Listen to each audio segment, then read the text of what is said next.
Educational's live tour today. I'm Callis Hutchings, and I'm excited to be joining you and hosting this tour.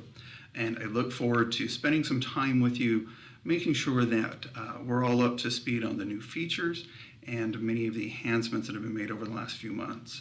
As you know, Kurzweil engineers, our marketing department, our whole team works very hard to provide you with the best in industry software to support your students and to make sure that your material is accessible to everyone.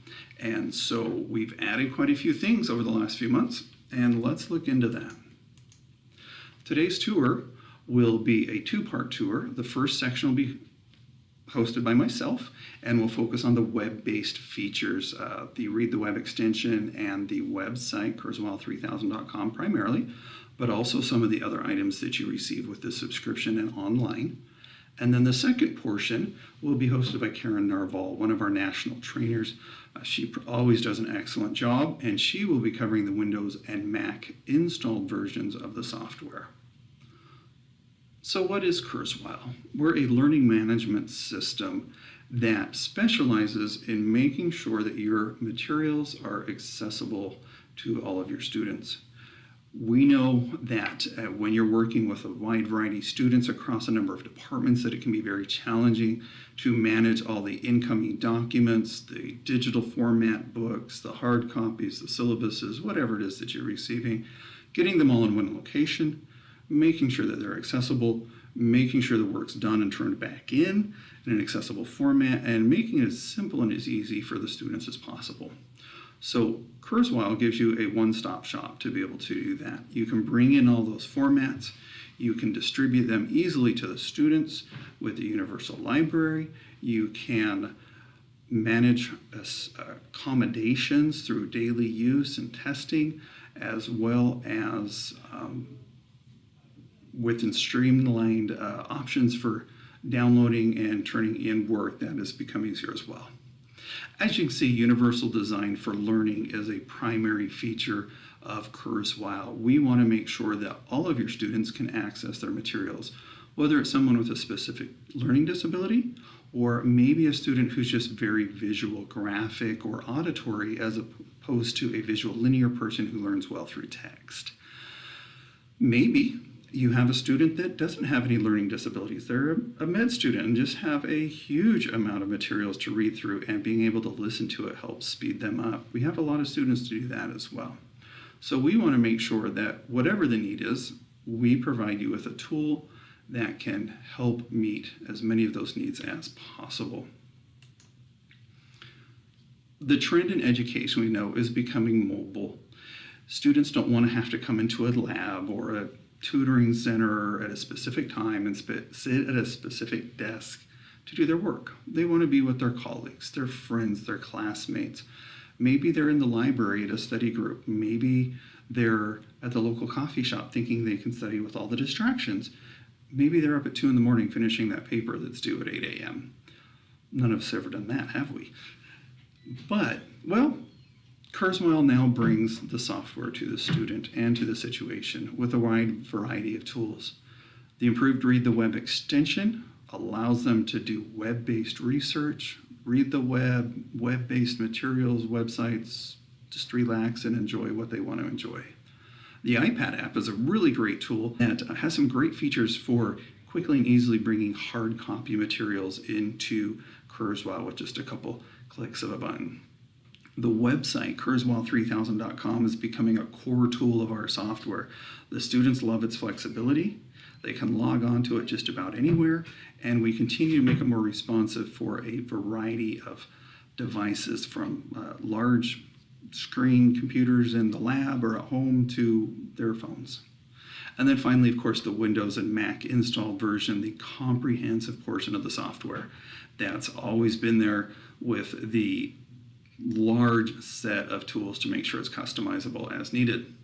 So with so many options, we actually have two ways to acquire the software. One is through a web subscription, which is actually where most schools are going today, and the other one is through a purchase. Both have their advantages. For example, the purchase is largely used by vocational rehab and organizations like Eastersill and other AT support groups because they can buy it for the student and just give it to them. Or maybe a smaller organization just wants to have a copy in their lab and keep it until they need to renew and get a updated version. So let's look at the two options. With the subscription, you get all the tools that are available. As mentioned, the Read the Web extension for Chrome or Firefox is a nice, slick way to surf the web. It's written in a modern language. It's very simple. The iPad app, the website, and the Mac versions are all included. So you get all the tools. You get the flexibility. It follows the student. With the Mac and the iPad, or with the Mac and the Windows installed version, you also get a profile for access. That means I can install that on as many computers as I want in my tutoring centers, my library, the student's computer at home, wherever you want to put it, you can, because access is controlled by their profile. So it gives you a lot more flexibility, or if the student wants to access it through the web without your IT having to install it all over the place, they can do that as well. Gives you a lot more control and a lot more flexibility.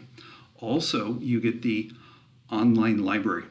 This is a cloud-based library. It's on the Kurzweil server, so we know it's compatible, and is unlimited in size. So if I have a one-page test document, I'm going to give it to my student, or a 700-page biochem book, I can do that as well. And it's a great way to distribute your materials. You don't have to call in the student with a thumb drive. You just say, hey, I'm popping this in your folder. It'll be ready, at such and such a time. And they just go look in their folder, and there it is. Saves you a lot of time and effort. So all those tools are available with the subscription. With the standalone purchase, you get the Mac and PC. The students can still put it on their personal device. So if they have their laptop or their Mac computer, they can take it around with them and have access to all of the tools. And then the Read the Web and Firefox Chrome extension, so they can surf the web as well. So with these items, you might actually see these at your schools, even if you have a web subscription, because the student might have gotten it through Voc Rehab or other assistive technology program, as we mentioned. So those two tools actually provide the core of accommodation abilities. So let's switch now into the next portion of the tour, the actual segmented portion, and focus on the web-based features. So we're going to start with Kurzweil3000.com. If you've been with us for a while, you know that Kurzweil3000.com used to be called Firefly, and you also know that our engineers have been working feverishly adding new features over the last couple of years. This year, because they're focusing a lot on the single sign-on architecture that many schools use and we want to make available to you, we don't have as many new features, but that doesn't mean they've been slackers. They've still given us some good stuff. So let's check it out. New tools. We have upgraded the OCR engine on Kurzweil3000.com to Abby FineReader. Abby FineReader is like a Ferrari version of OCR. It works great, and now you get the same high quality on the website that you're used to the installed version. And some recent additions of image recognition improvement means fewer of those little tick marks and scratches on an uploaded picture are going to be misrecognized as text. Saves you time in correcting that, so that's a great improvement. As mentioned, we're also making our screen size more responsive to be able to look at it from a small phone to a large desktop computer.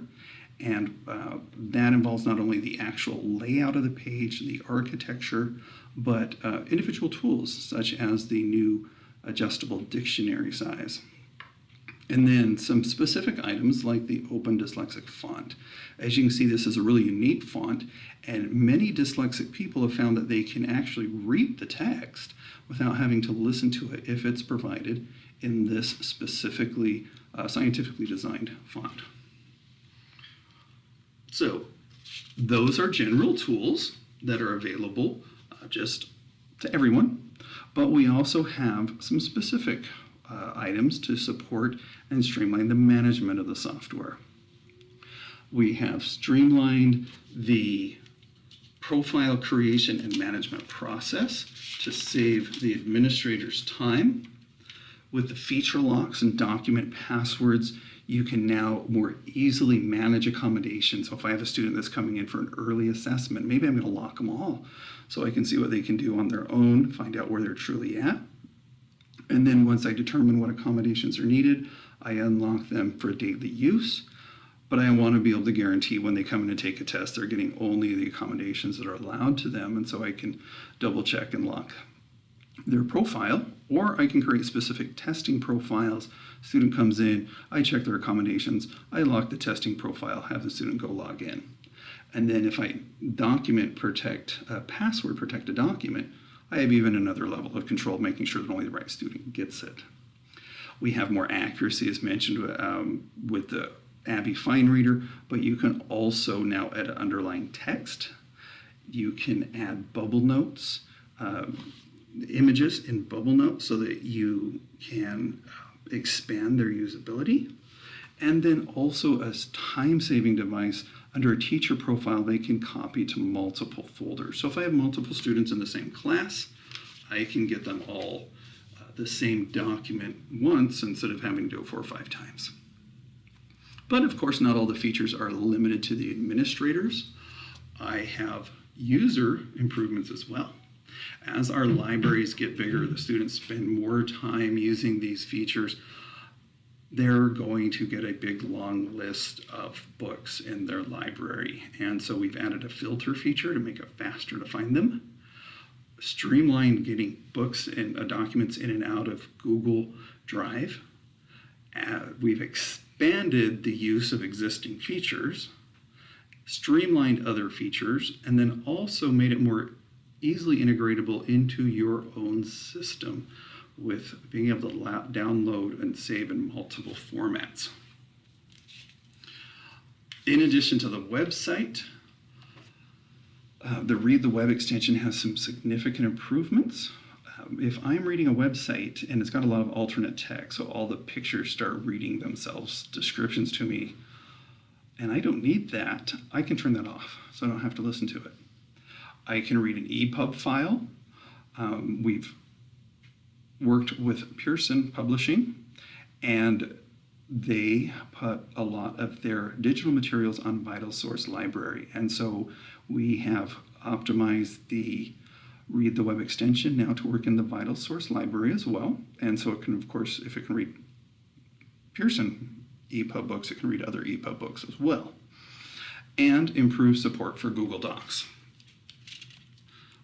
We're going to look at those features, and then I'm going to give a quick shout out to our marketing team, and they have significantly improved the self-help sections of the Kurzweil Academy.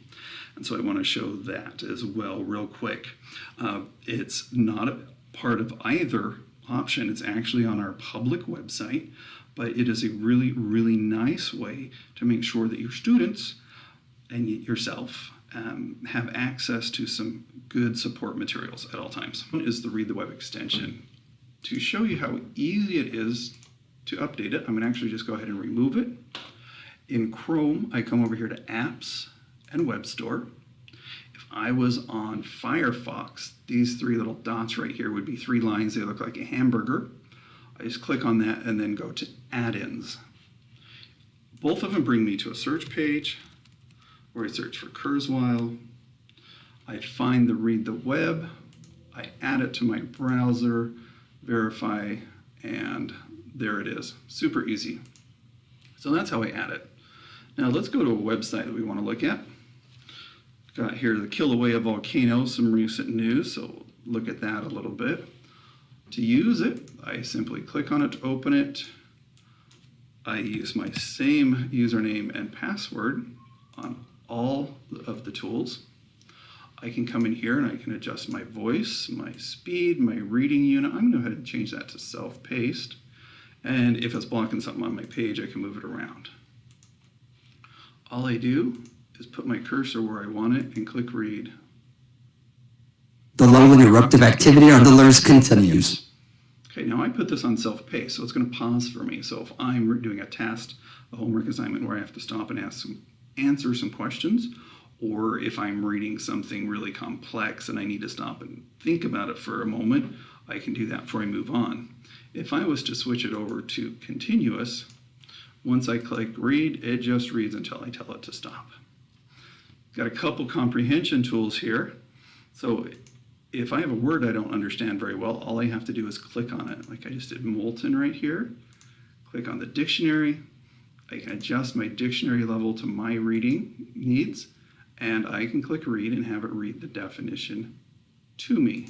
I can put my cursor back up at the top. Molten. Adjective. Made liquid by heat. Melted, molten lead.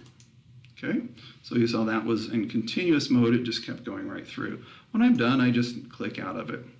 Now, the nice specific improvement we mentioned here was the translation tool.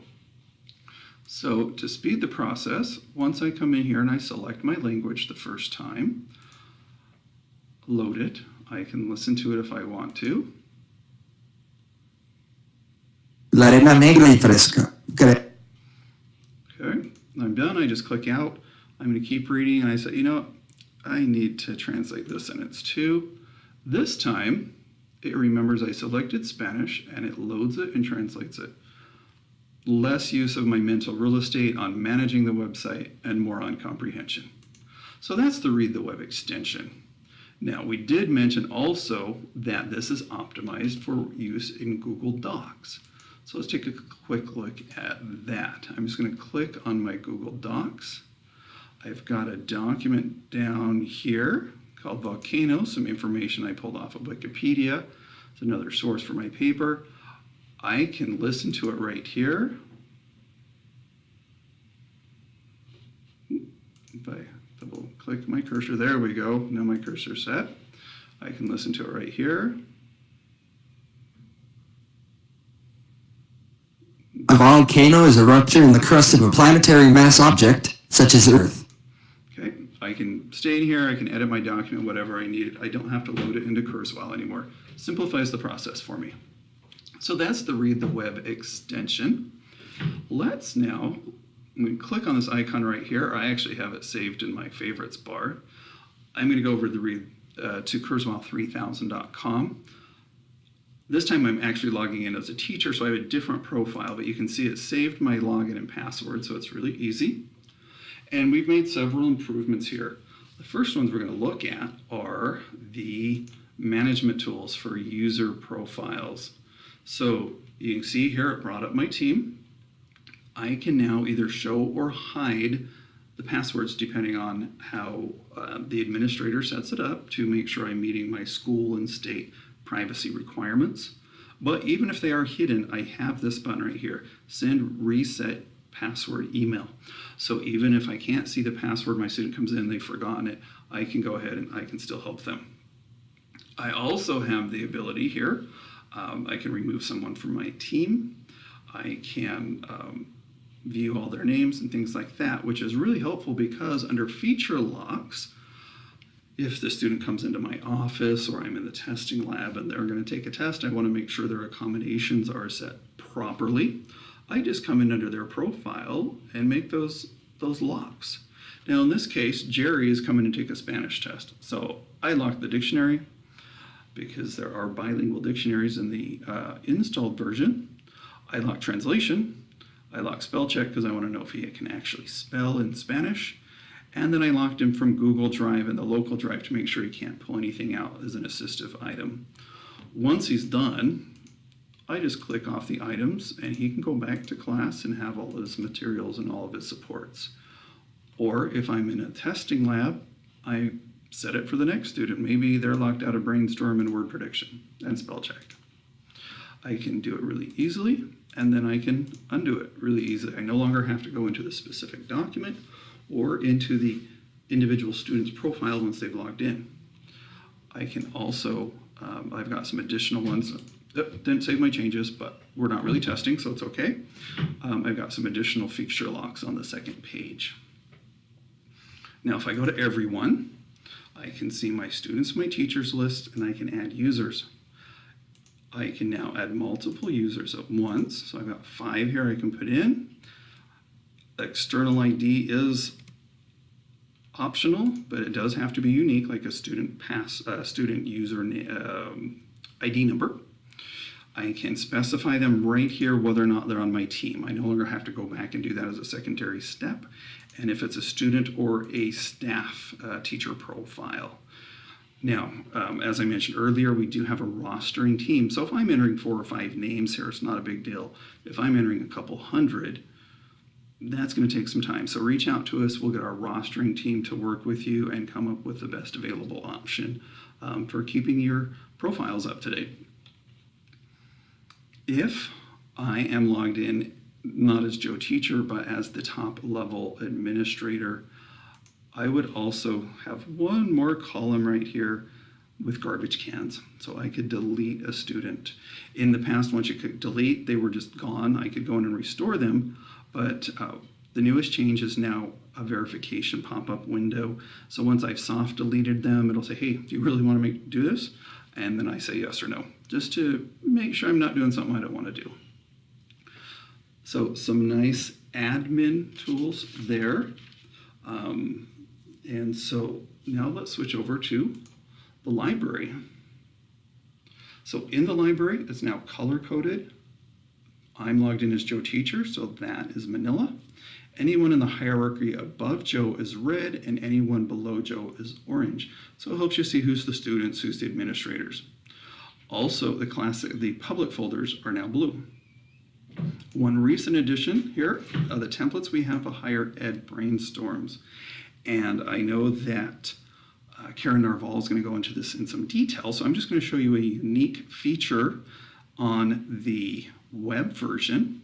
So these are master documents, and of course we don't want to overwrite the masters.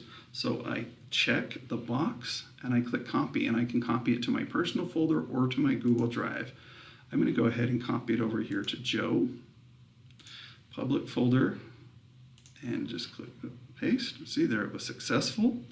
Now, if I had forgotten and accidentally opened this, it would still open. But it would tell me, this is the master document, and you can type on it, but you won't save any changes. Whoops, I didn't click OK. And so if I can't save my changes, there's no point in doing my work, right? So just so you see what it is, here we go, pops up a warning. If I had copied it into my personal folder so that I was using my personal copy, it would open and I would be able to go right into editing that document. So just a little reminder on the templates that I do have to copy it to my personal folder. Now you might have noticed when I was doing that copy here, I have copied to multiple. If I'm logged in as a teacher, not as an administrator, but as a teacher, I can select multiple folders and I can copy it to as many folders as I want and do it all at once. Okay. And I've already done that to one of my folders. So that's why it failed. So I have to make sure that I'm picking new folders. But that is copy to multiple. Also, as our list of files here gets longer, we want to be able to find things faster. So if I had 2 or 3 pages of documents, but I knew I needed the horse's tail document, I could put that in my filter box. Now I've already done some work on here. You can see that I've got some highlights and some notes done. I have a bubble note here that I already have an image in. So if I take that image out and I want to put in a new one, I just click on select file, click on the image, open, and then it's really, really big, so I'm going to resize it here.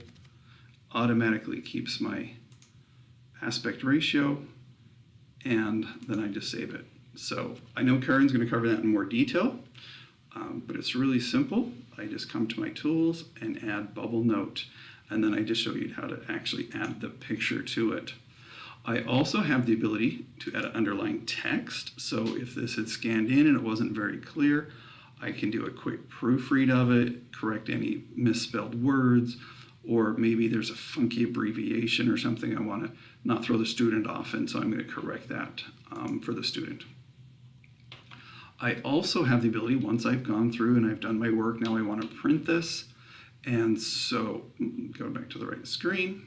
I can print the page, or if it's a test that I'm prepping, I can set the password right here as well. And I can also download it. So if I'm all done and I need to turn it in on an online class portal in a Microsoft document, there I go. I have it available in Microsoft format. So some really nice additional integration features here with the print and the download.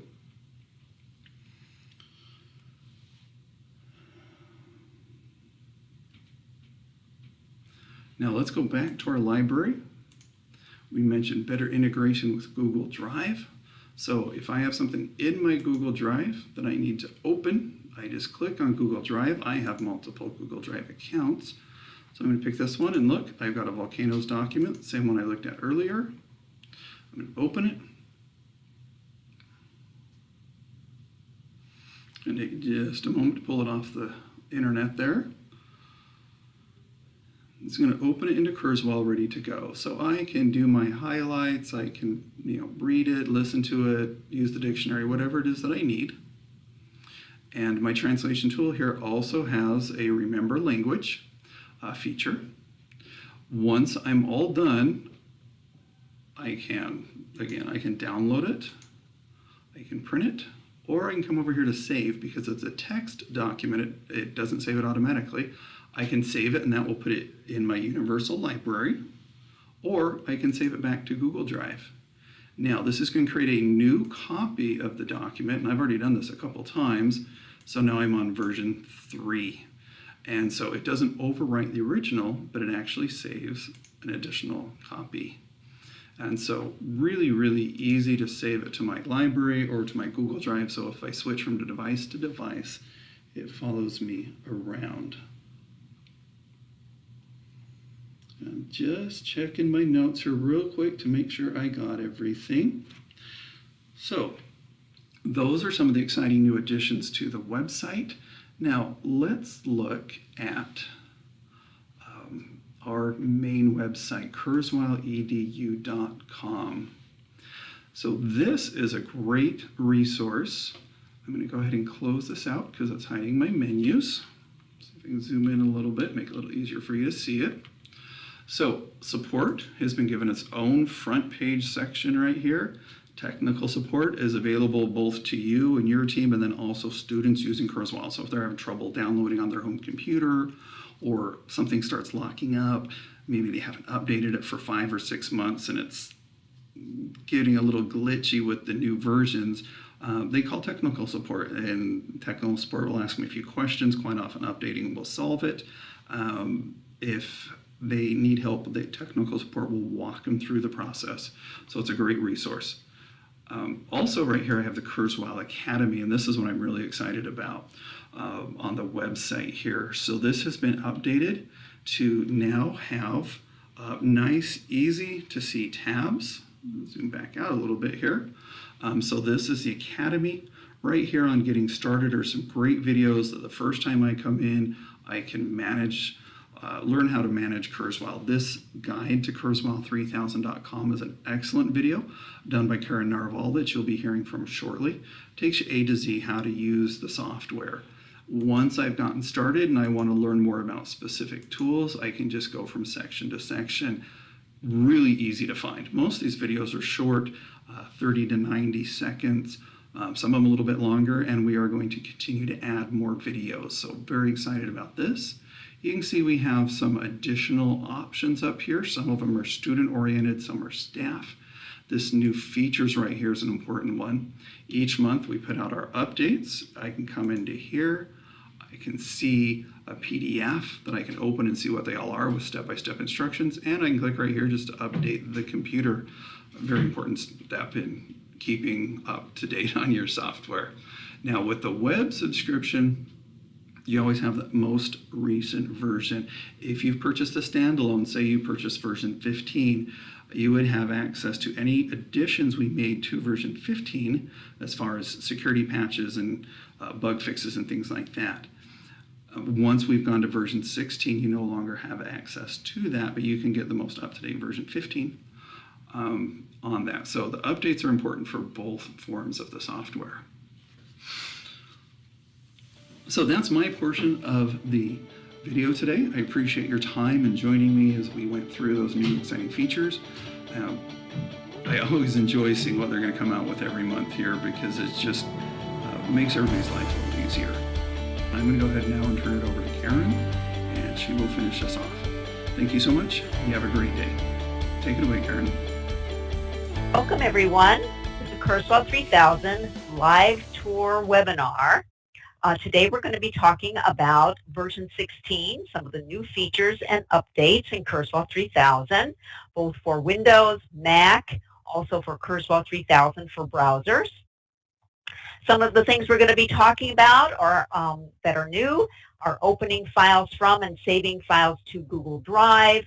I'll be demonstrating how to select specific zones that can be read silently. There are new higher education brainstorm templates available. I'll also be demonstrating speech to text.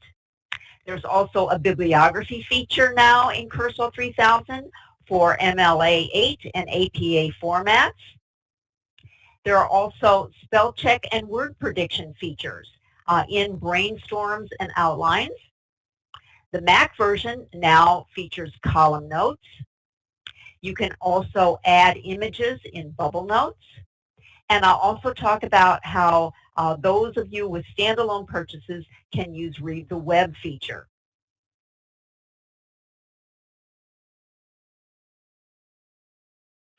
So I'm going to begin by demonstrating zones that can be read silently. And this can occur in the Windows version, and it also is available as a feature in Kurzweil 3000 for browsers or the web application. Now what I have on the screen is I have a practice exam, and sometimes when you're giving exams or other types of assignments or quizzes, you may want to have part of that assignment or quiz read aloud to the student, but you also may want to have part of it not read aloud. You may want to have it dual color highlighting so the student can track the text, but it will not read aloud. So let me show you how this is set up. I'm going to come down here to this sentence. It says questions 1 to 3 refer to the excerpt below. And then I'd like you to just watch and listen to how this is set up. So I'll have Kurzweil read it. Questions 1 to 3 refer to the excerpt below.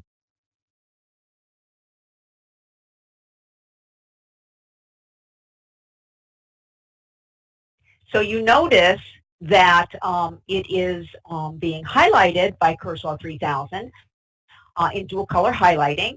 A sentence is being highlighted in yellow, and each word then is being highlighted in green as it's being read.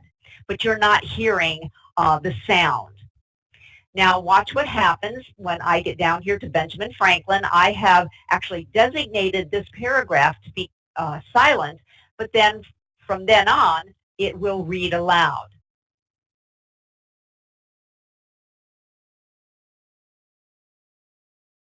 One, Whitefield's impact suggests that religious culture among British North American colonists from the Okay, so you notice that it went from silent to auditory output.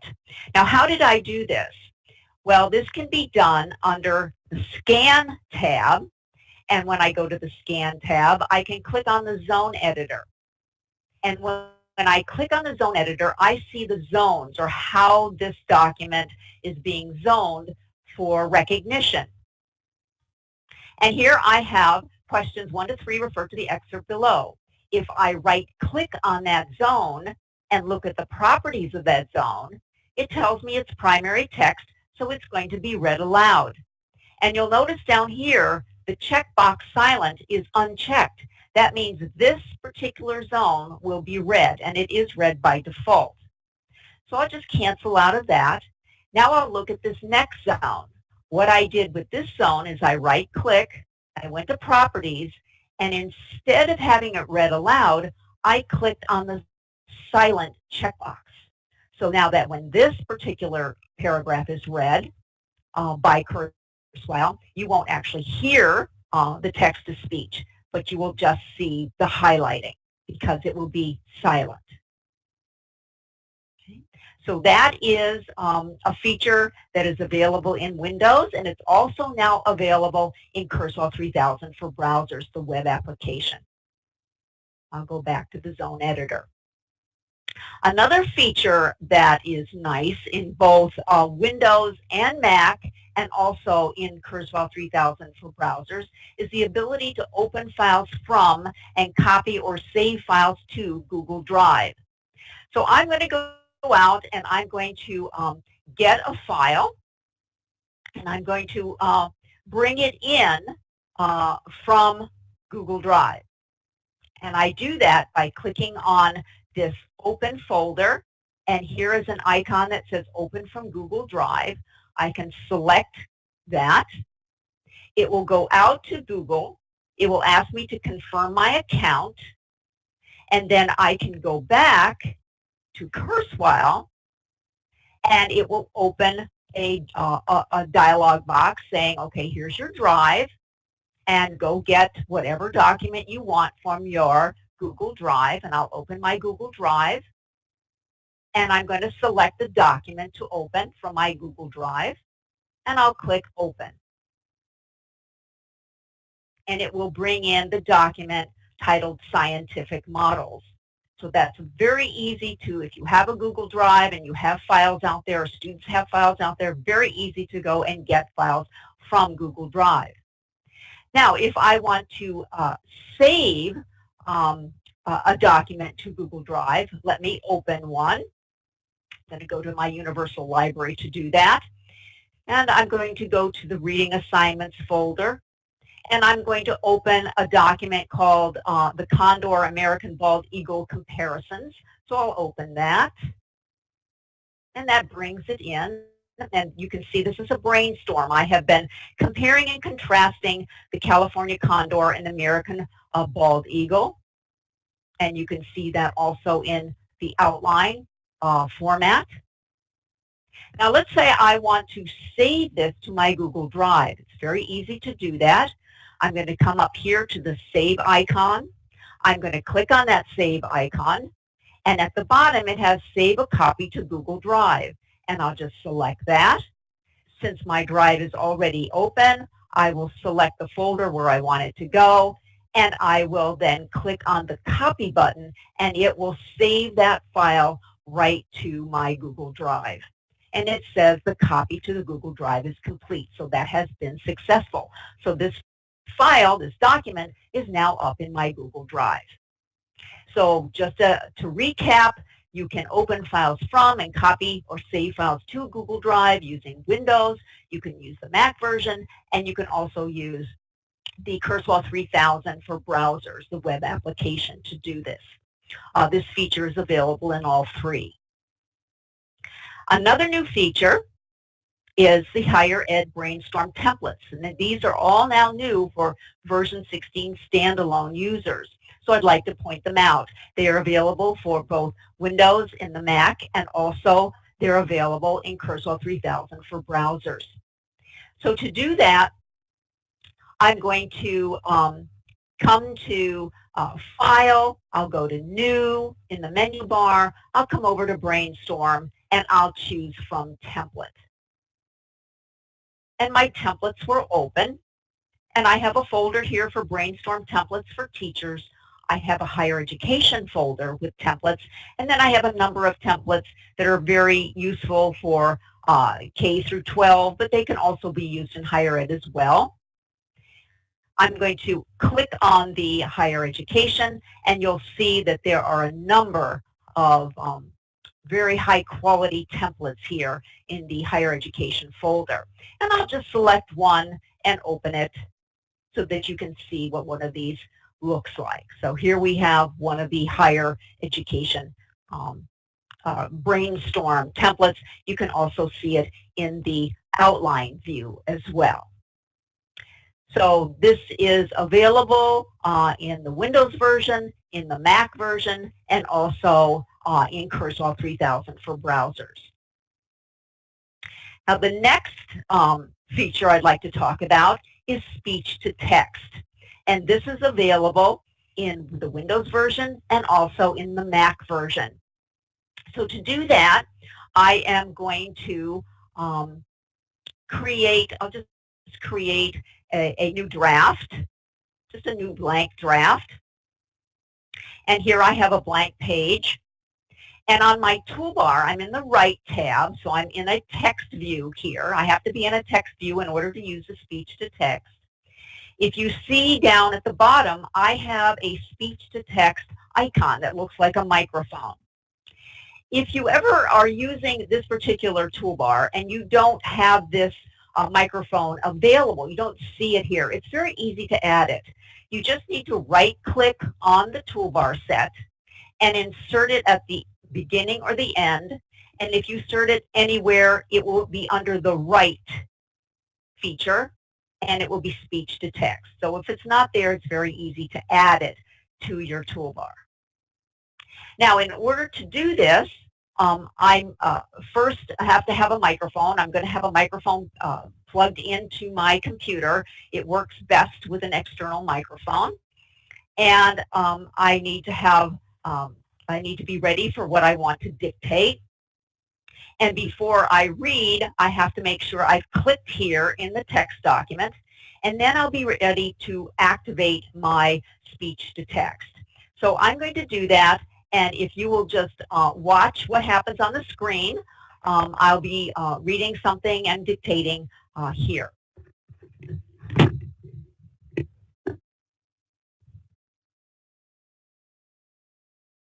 Great Depression caused many hardships. Economic and political troubles were rampant. Banks failed, unemployment rose, poverty was everywhere, and people began to feel afraid. Farm foreclosures were at an all-time high. Farmers in the Midwest left their land during the Dust Bowl and migrated to California. Due to over-speculation, many banks failed. Many citizens lost their homes because they lost their jobs and couldn't pay their mortgages.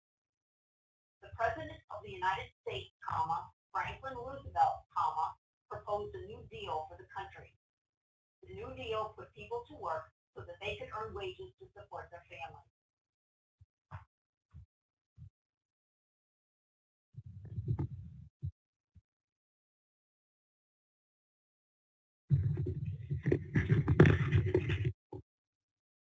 Okay. As you can see, I had to turn off the mic when I was done, the icon here. And you'll see the Great Depression caused many hardships. And there are a few things that need to be corrected, but it was pretty accurate for a first time through.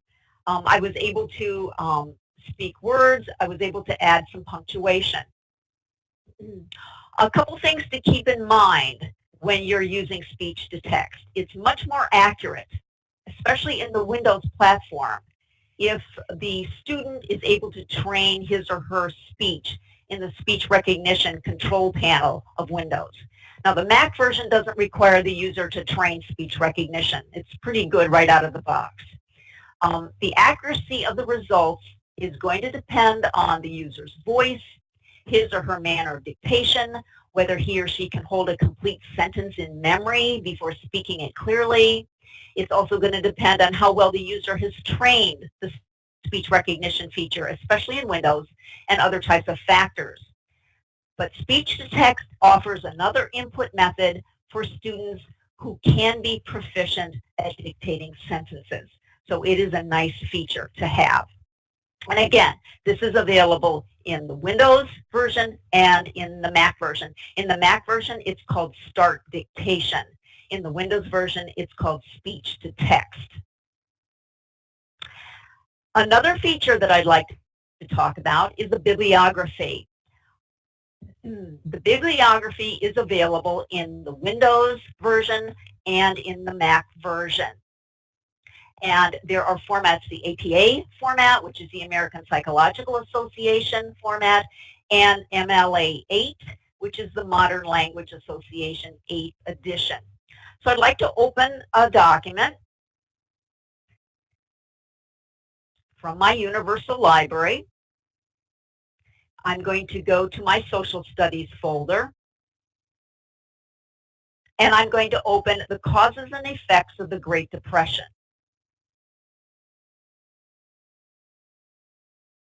And here I have a draft. I have actually worked on a brainstorm for the causes and effects using a template. And I have an outline here. And then I've started to write my draft using some of the information in the split screen view I've pulled over. And then my draft appears here. Now you'll notice at the bottom here, I have works cited. So I have three, and the formatting is a little off, but I have three citations here, sources for this particular research document or report. Now, how did I get this here? Well, there are a number of ways to do this. I can come up here to File, come down to New, and create a new bibliography notes file. I can come up to Tools and come down to Bibliography Notes and create a new bibliography notes. Or I can click on the button over here, which is a bibliography button. So if I click on that, it says Start a New Bibliography. And what it does is it opens a bibliography dialog box. And now I can start adding my sources. So if I want MLA format, these are the fields that I have to complete. If I want APA format, there are a couple other fields that are added here for that. So what I did is I used the MLA format for my Great Depression citations, and I added authors, first name and last name. If you have additional authors, you can add them. You can also put in things like a container title. In the container title, there's a difference between the container title and the source title here. A container title for a periodical would be like the name of the magazine where you found the article, if you are using a periodical. And the source for that would be the title of the magazine article itself. Now, if you were using a book, referring to a book, the container title would be the name of the book, and the source title would be maybe the chapter of the book that you're citing. And if you're citing a resource online, the container title would be the name of the website itself, and the source would be that particular article that's on the website. And then you would add things like the publisher name, versions, numbers, and depending on if you're doing it on getting a source online, you're going to put in the date that you last accessed it. You're getting the location of where it would be, and then maybe other contributors. So you fill out all of this, and then what happens is it fills in here into a summary area. So you have this summary, and let me give you an example of that. I'm going to open that. So let me come out, and I will open a Great Depression bibliography notes. I'll open it, and this is an example of a summary for a book, an online, and a periodical. And when you generate this summary, it's very easy to edit it. You can double-click anywhere on any row, and it will bring up those bibliography notes in this dialog box, and you can then edit it if you need to. Now, once you have this done, now you're ready to generate the bibliography. So I'm going to come up to Tools, and I'm going to come down to Bibliography Notes, and I'm going to come over here, and I'm going to generate this bibliography. And when I do, I have all of my work cited. Now, this is MLA 8 format, So you'll have works cited. If this were APA format, it would say references here instead of works cited. And you can easily just copy and paste anything here. I can go to edit, I can copy it, and then I can always put it into my document. So let me just paste this in. Okay, and then I would have to clean up the formatting, of course, as I do this within this particular page here. But it's very easy to create a bibliography. So to wrap up with that, the bibliography in both APA and MLA8 formats are available as a feature in both the Windows version and in the Mac version. Okay, I'm going to go on to the ability to spell check and do word prediction in brainstorms and outlines.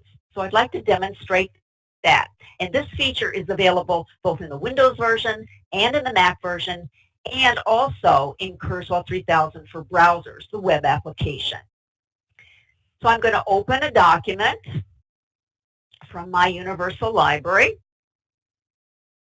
and I'm going to go to my Reading Assignments folder, and I'm going to open the Condor American Bald Eagle comparisons again. And here I have this. Now I'm going to go to the outline view. It's easier to see it. So I've compared the California Condor and the American Bald Eagle. I put some features down here, and then I'll start working on my similarities and differences. Now, to use the word prediction, I'm just going to erase this bird in North America, largest bird in North America, and I'm going to use my word prediction, which is down here on the toolbar, on my writing toolbar. I'll click on word prediction. It brings up the word prediction window, and then I can start typing, and it will bring up words that start with the letters that I've been typing. So here I have bird, and I can listen to Big. Bill. Bird. And if I find one that I know is correct, I'm just going to click the one, and it puts it there. And now I want to say largest bird in, and I'm going to start with north. And since I've been doing this, you'll notice if I type an N, it brings up all words that start with north, and I can listen. North. North. New. No. Not so. And I'll choose north, and then I can start typing an A for America, and I can listen to these words as well. America. About. America. Okay. So that's my word prediction, and that is available in the Windows version, the Mac version, and also in Kurzweil 3000 for browsers, the web app. Another thing that's available is a spell check for brainstorm and outline. So I am going to misspell the word extinct down here. The American bald eagle nearly became extinct in the 1970s. So what I can do is I can use the spell check the current document button right here on the toolbar set, and it will bring up, I'm going to skip that, it will go to the next word, and it does not recognize this word in its dictionary, and it gives me a recommendation of what I can change it to, but it also gives me other suggestions. Extinct. Extent. Extent.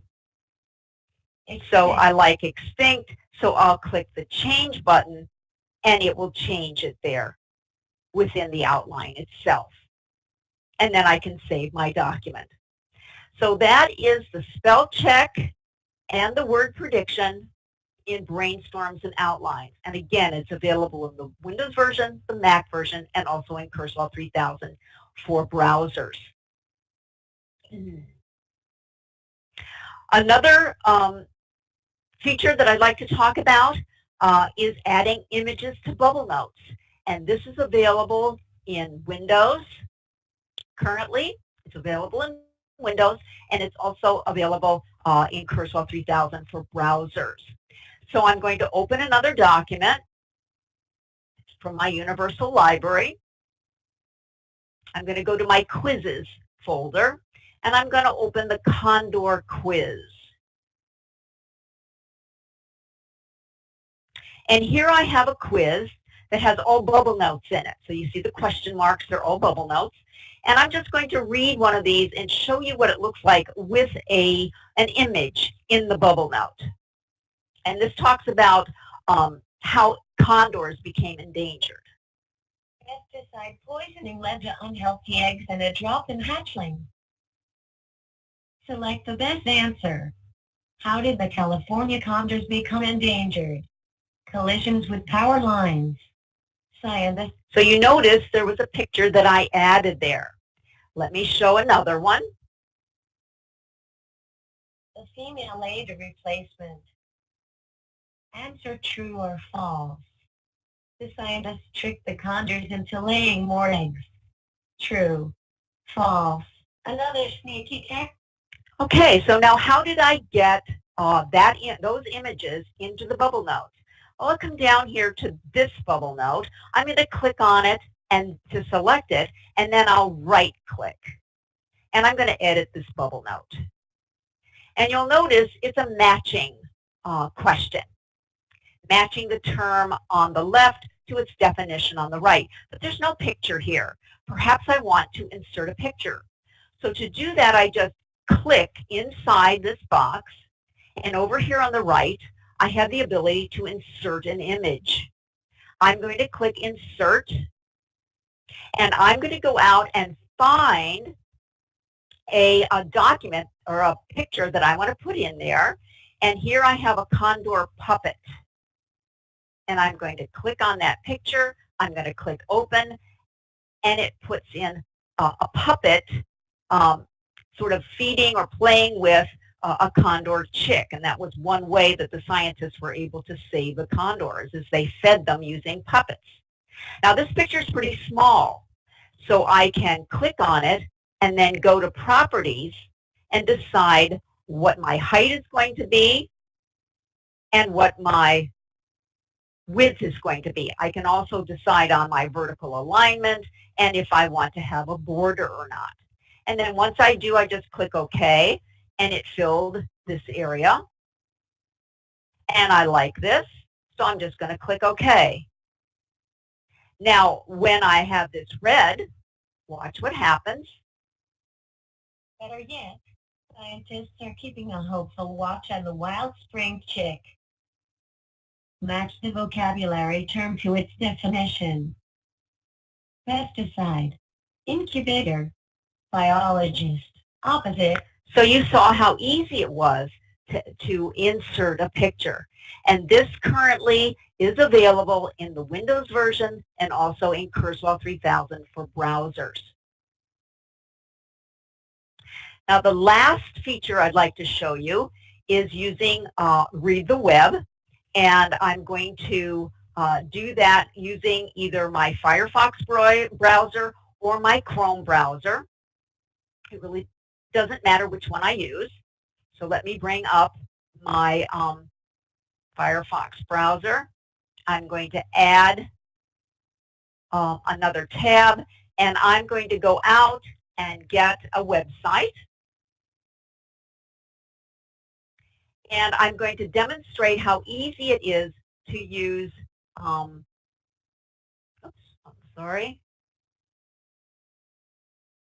how easy it is to use Read the Web. So I'll just scroll down here to where I want to start.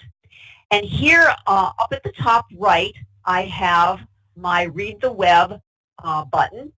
I just click on it. It is an extension, so I had to actually install it either on Firefox or Chrome. It's very easy to do that.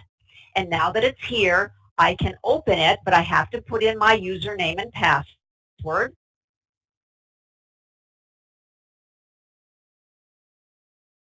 And then I log in.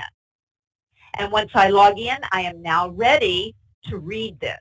And I have a number of different audio options here. I also have options on how I want the text to be highlighted, whether I want the text to be read continuously or self-paced or word by word. I also have the ability to read alternate text for images, and I can change the position of this particular toolbar. Right now it's in the right corner of the screen, but I could center it or put it on the left. And I also can decide on my voices and my reading speed. Now, I have purposely chosen a document that has alt text on it. This picture has alt text. So just listen what happens when I read this. Artistic example. Consider this painting of George Washington at Valley Forge, picture from Library of Congress. George Washington and Lafayette on horseback talking to soldiers in snow at Valley Forge. When thinking of an alt tag, the task would be to consider why the image is included. So if you do have alt text on any document, it will read it because of the options here. It's available. So it is very easy to get a definition of a word. So if I want to click on a word and get the definition of that word, here I have climatic, and I can, climatic, adjective, of or relating to climate, ecology, influenced by or resulting from the prevailing climate. okay? And I also have the ability to translate this text into another language as well. So the Read the Web is available for Firefox, and it's also available for Chrome browsers. I have talked about all of those features that I mentioned earlier in those bullet points. I do want to point out that the new features and updates and video tutorials are found at Kurzweil's website. And if you need help with getting up and running with Kurzweil 3000, there are excellent getting started guides, and they are available on Kurzweil's website as well. So you go to the website, you go to the product, the download center, and the product guide. And you can get all of that information there. And I highly recommend that you do explore Kurzweil's website. It has a wealth of information. And I thank you very much for attending this webinar on Kurzweil 3000 version 16 new features. Thank you. I have multiple learning disabilities, including a reading disorder and a processing delay. I read poorly. My brain takes longer to process oral language, and I have a hard time remembering basic facts. This learning disability trifecta made my journey through school incredibly difficult. I'd spend hours reading assignments only to forget what I just read, forcing myself to reread the same sentence over and over until the words would just swim off the page. Words were my enemy. Words should not be the enemy. Now, I am a scientist. I research how HIV increases people's susceptibility to tuberculosis. I am also a learning disability advocate.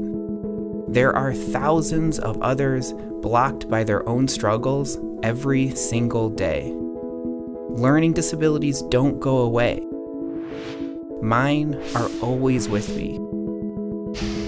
A year ago, I started taking classes to get a certificate in disability legal studies.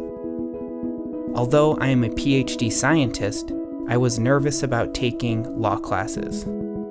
I asked a friend who has similar learning disabilities, who is a lawyer, for help. He recommended Kurzweil 3000. I've got to tell you, I was a little hesitant. But when I bought my torts textbook, I realized I needed help. Text-to-speech was a game changer for me. Kurzweil 3000's ability to read aloud while highlighting each individual word literally reduced my study time by more than 2/3. So now I could just struggle with the legal jargon like everyone else in my class. By the time I received my certificate, I had taken 5 courses and used Kurzweil 3000 in all of them. I even began to use Kurzweil 3000 to read scientific articles that are pertinent to my research. Highlighter and annotation functions helped me remember the material. Before Kurzweil 3000, I would print the articles, highlight and jot notes in the margins of the page or on post-it notes. Printed papers get lost in unorganized filing cabinets, highlights smear over time, and post-its fall off. My articles are now easier to find and way easier to read. Kurzweil 3000 has helped me process the written word more efficiently. It helped me through my law school classes and consistently helps me understand the most up-to-date articles in my field. It has helped me be a better scientist. Before you can add a tool like Kurzweil 3000, you're going to need a jetpack. It's going to be hard. Your learning disabilities will never go away. But today, I'm giving you your jetpack. You can do it. I know you can, because I am. My research gets me through the day. I love being a scientist. You can do something that you love too.